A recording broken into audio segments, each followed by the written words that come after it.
All right, Jeff Zimmerman here with the legend, Christy Martin Holwyn, the coal miner's daughter, one of the greatest fighters in the history of women's boxing, Hall of Famer, legend. How you doing, Christy?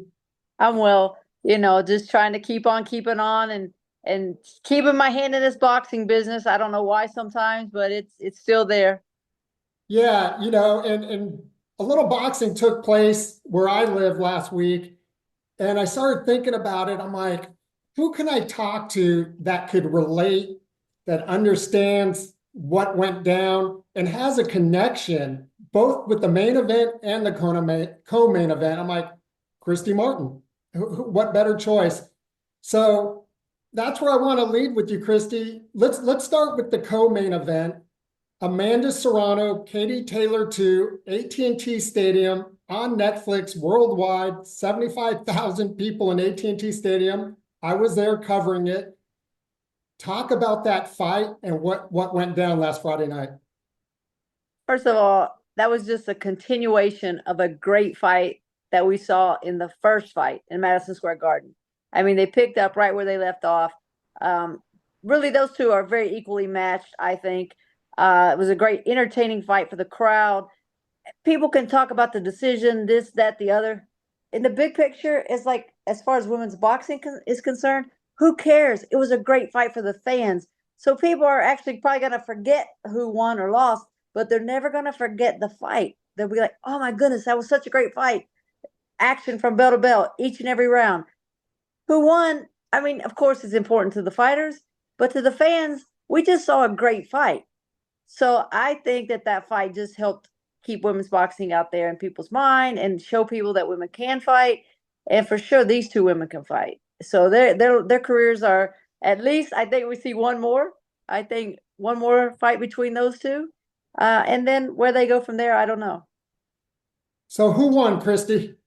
I think it's a stylistic fight, and if you're a judge that likes harder punches, you're going to go for Katie Taylor. If you like a judge that goes more volume punching, you're going to go for Amanda Serrano. So, with that being said, I'm about the punching, so I would lean a little bit to Katie Taylor.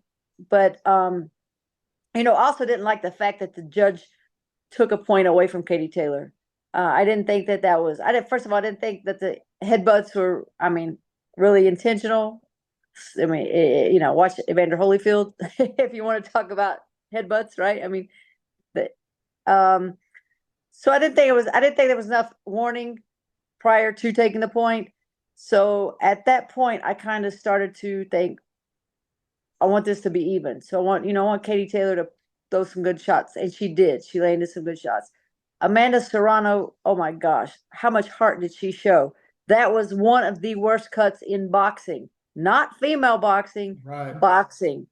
That cut pretty much rivaled, was it Vitali and Lennox? That was Vitali Klitschko had a Oh terrible yeah, cut, yeah. Yeah. and kept fighting and wanted to continue. They actually stopped the fight. So not only did Amanda keep fighting through this horrible cut, it really didn't slow her down. And I applaud the commission in Texas for not stopping it because it was a woman. We've seen fights being stopped that I can attest to. I had a fight stopped with 50 seconds to go because I had a broken hand. Come on, man. We saw a Torgatti fight many, many times with a broken hand. I was begging him, please don't stop the fight. So for Texas Commission to let these two women keep fighting, big props. Big props to them. Were you surprised? Because I was in the press box and, I'm pretty much watching it on the big screen, way up above. And that was one of the most grotesque cuts I've ever seen. With, once it opened up some, we were a little surprised that they didn't stop it. I was 100% surprised they didn't stop it. You know, great job by her cut man, Amanda's cut man. Yeah, I was afraid for her that they would stop it. It wasn't fair because I don't think, well, first of all, she didn't want it to be stopped. And it wasn't, I don't think it really hindered her performance. I think it may have gassed her up. Like she knew that, hey, this is a bad cut and I want to show everybody that I'm a warrior. So I'm going to keep fighting. I'm going to dig down deeper and deeper. And that's exactly what she did. I've heard so many people's opinion on this fight, and I couldn't hear it in the press box because there's plexiglass. But it sounds like the people that were in the stadium all went for Amanda pretty much. They thought Amanda won. But then I hear people, I see like Terrence Crawford posting, I've heard Clarissa Shields, people that are in the sport like you felt like Katie Taylor won. What was interesting, Christy, if you go back and analyze the scorecards, every split round went to Katie. So every one round that was 2-1, all went to Katie. I think Amanda only won 2 unanimous rounds, or maybe more than that, maybe like 4, but every split went to Katie. She won the 8th round after being cut so badly. 95-94 on all 3 judges' scorecards was pretty amazing, though. It was a great fight, and Yeah. the truth is, you could really give it to either fighter, I think, and it's not give it, but either fighter won in their own minds and the way that their styles. Like I said, if that fight would have happened maybe in New York, I think New York's a little more boxer friendly. Texas and the Texas judges are probably more banger friendly. They see more Mexican fighters out there that are bringing it. So had the fight been in a different state, we could have had a different decision. Well, she did lose the first one in New York at Madison Square Garden, which you were at, right? And I thought that fight definitely was a draw until I watched it at home, and then I thought maybe that Katie did win, but I thought the house would be so full of Puerto Ricans in New York that they would sway the judges, even though I know those judges are professionals and they're not supposed to be swayed and all that, but come on, they're human. Right. But Katie Taylor brought a ton of fans. She had as many fans in the Garden that night as Amanda did, which surprised me. And I don't know how it was in Cowboy Stadium, AT&T Stadium, but they just had fans. It was just full of boxing fans. It was full of boxing fans. It was full of Jake Paul fans, and just got people that wanted to be at the event. Well, I can tell you, I've never seen in a pre-fight buildup all the media from all over the world just getting into all the pre-fight events. The media line was outrageous. A lot of media from the UK and Europe. So it was quite the event. Let me ask you, you're a trailblazer in this. So how much pride does it give you to know, you're one of the originals. You're the ones that kind of put boxing on the map. You're on Sports Illustrated, you're in the Hall of Fame. And now all these years later, seeing, the most watched women's fight of all time. The only thing that I can say about it is, damn, I wish I were 25, and but I do think that what I was able to do on the Mike Tyson undercards, promoted by Don King on Showtime, we helped make that night possible for Katie and Amanda. We helped bring women's boxing to the forefront, and maybe someone else would have, but maybe they wouldn't have, and women's boxing would still be looking for somebody to give it a boost. Yeah, and you had the one fight that got away with Lucia Rijker. I think it was dubbed the $1 Million Lady. And talk about that, because at that time, that was going to be a fight of this magnitude, I would imagine. In some ways, it would definitely be as big as any fight here. The thing was that we were going to be the main event. Amanda and Katie were on such a huge stage with Jake Paul and Mike Tyson. Fight, whatever. The week of the fight, Bob Arum's office called me and told me that Lucia had pulled out due to injury. Was she injured? I don't know. Were the tickets selling? They were not. So maybe it just wasn't the right time for the fight to happen. Of course, I wish it would have happened. So many people think that I'm the reason that fight never happened. I was the one begging for it to happen. I was the one calling Lucia's people after it was canceled. Please, let's reschedule this. I never got a call back. I'm still waiting. 56 years old now, and I'm still waiting for that call back.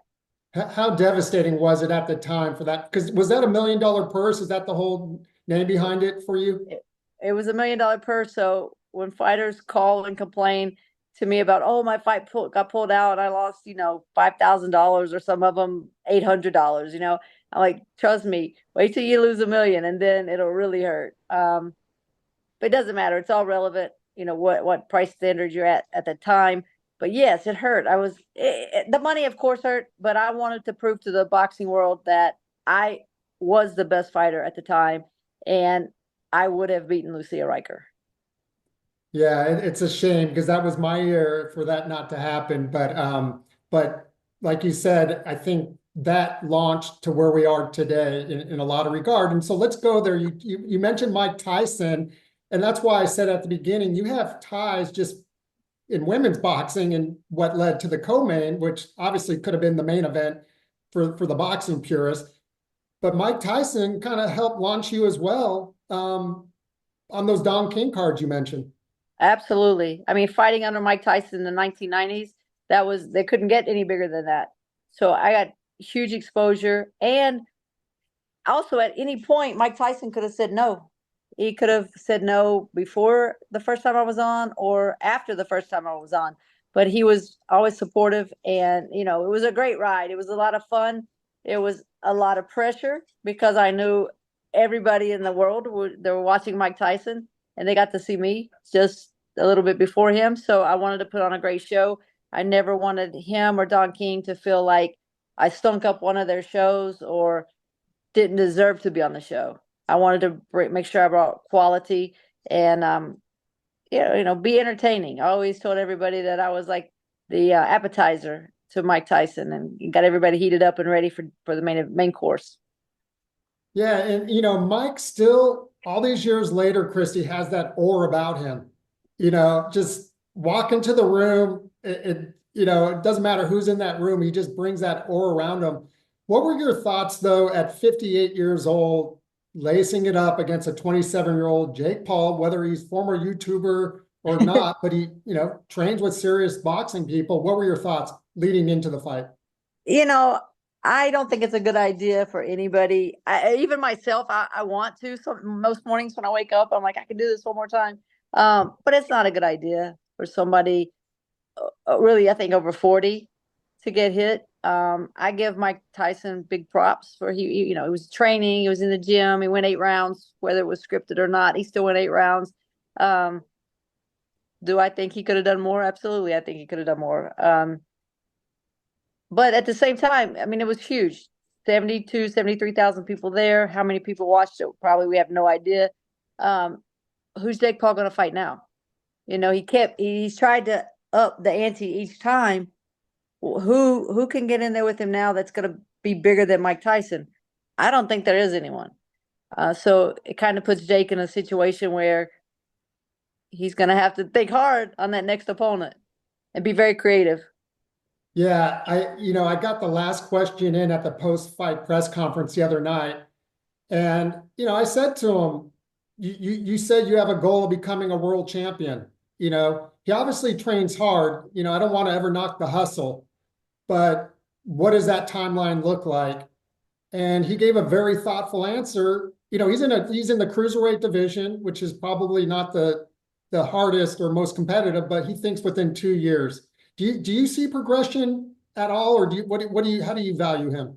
Well, let's put it like this. He is going to the gym. He's training. He's getting better. He's helping a lot of rural fighters get big paydays, huge exposure. He's maybe getting a little bit better, but to step up and fight for a real world title like a BC, a BA, IBF, BO, I don't know. I think it's that might be a pipe dream. Even 2 years, I'm not sure that, because he's got so many other things going on. He's making money so many different ways. It's hard to stay focused, I'm sure, for him. It's not really who he is. He didn't grow up being a boxer. Probably didn't grow up on the tough side of town and has to fight to get out. So I don't know that he'll ever be like elite. Come on, he's not ever going to be elite. Right. Is he going to fight for a title? Maybe, because it's boxing business and it is business. Yeah, yeah. And you mentioned it. What about the impact he is having? I mean, making Amanda Serrano millions of dollars when she was already a multi-time world champion, you know, and just kind of, I think she was ready to hang up the gloves, and look what he's done for her now, Katie Taylor, obviously. Look, that's what I'm saying. You know, he helped them make huge money. I had a guy fight on one of his when he fought Mike Perry. One of my kids fought on the undercard. Um, Big exposure, great opportunity.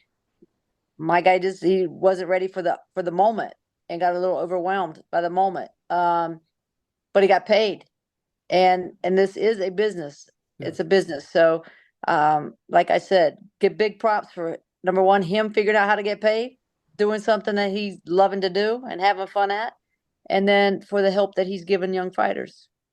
I Yeah. appreciate that. Yeah, no doubt. And you alluded, so after the fight, you know, the water cooler talk, and we'll wrap it up here in a minute. I'm with the legend Christy Martin talking about the mega event. The circus came to Dallas last week, and I was all about it, Christy. But you mentioned about Jake, and a lot of people hit me up not only about the Netflix issues during the fight, as if I had any control, but about it possibly being scripted. You know, you had the slap seen around the world, you had the headbutts heard around the world, you know, and then you had the main event. Jake did acknowledge in the post-fight press conference that he did let up, you know, in the second half of the fight. Did you think it was scripted to any degree? Could you, I couldn't, me personally, I couldn't imagine Mike Tyson being a part of any script unless it was WWE. But what are your thoughts around that whole idea? You know, I really don't know. I know that I argued back and forth with people that, oh, it's real. You know, in my heart of hearts, I think that I just couldn't stand the thought of seeing Mike Tyson lose. You know, I love Mike. He gave me so much opportunity and put me out there and with exposure to the fight world. So it was hard for me to see him go out there, but I don't know. I just wanted to see him bite down on that mouthpiece one time and throw some big bombs, and we didn't see that happen. So do I think it was scripted? I don't know. Do I think that maybe it was a gentleman's agreement? We're going to do this like a sparring match.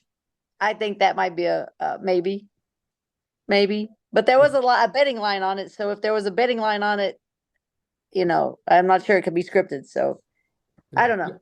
yeah, yeah. It was a I cinch. don't- Yeah, Maybe there's a lot of wink, wink, and nod, and let's just go have fun and make a lot of money. yeah. I think, you know, coming from the era we came from, I think a lot of people were waiting for one more big left hook out of Mike that just wasn't there. And but the event overall, I think, was amazing. Just being there all week and seeing the festivities. But let's talk about you mentioned when before we got on, you have 100 things going on. I know you're a busy woman, so I appreciate you doing this. You're a promoter. You mentioned that. Talk about just what you know the promotion you have. You just said you had a fighter on the Mike Perry card and Jake Paul. Talk about what you got going on. So we, Christy Martin Promotions, we're doing shows in Myrtle Beach, South Carolina, and in Florida. I have some really good talent. Victor Hernandez, undefeated. He's a NABA, part of the WBA family champion. We have Tony Aguilar, who fought on the Jake Paul card. We have a 108-pounder that I'm way excited about, Tavion Alpo. We have another little guy, 122, Junior Pizzotti. We're working with some kids out of New York. I have a lot of young talent that I'm trying to, you know, keep them moving, keep them in the ring. And I want to help somebody have that same dream and put that belt around their waist, like I was able to do. Maybe fight in the garden and just live that crazy dream that even when you start boxing, you might want to be a world champion. That might be your goal, but to actually walk those steps and get to fulfill that dream. I want to help somebody do that. That's my goal as a promoter. I'm working with Jimmy Adams and Country Box over in Nashville, Tennessee. We do 2 shows a month, and it's crazy busy trying to match those guys and keep everybody busy and on the same page, get medicals done, license, and all that stuff. It's a lot of work. And then, you know, we just finished the movie. So that we have that. We're still promoting the book that Ron Borges, which I know you know Ron Oh, yeah. Borges very well. Borges wrote. So I have my hands, I guess, a lot of irons and a lot of fires, and trying to stay busy. Did the movie, that's with Sydney Sweeney, right?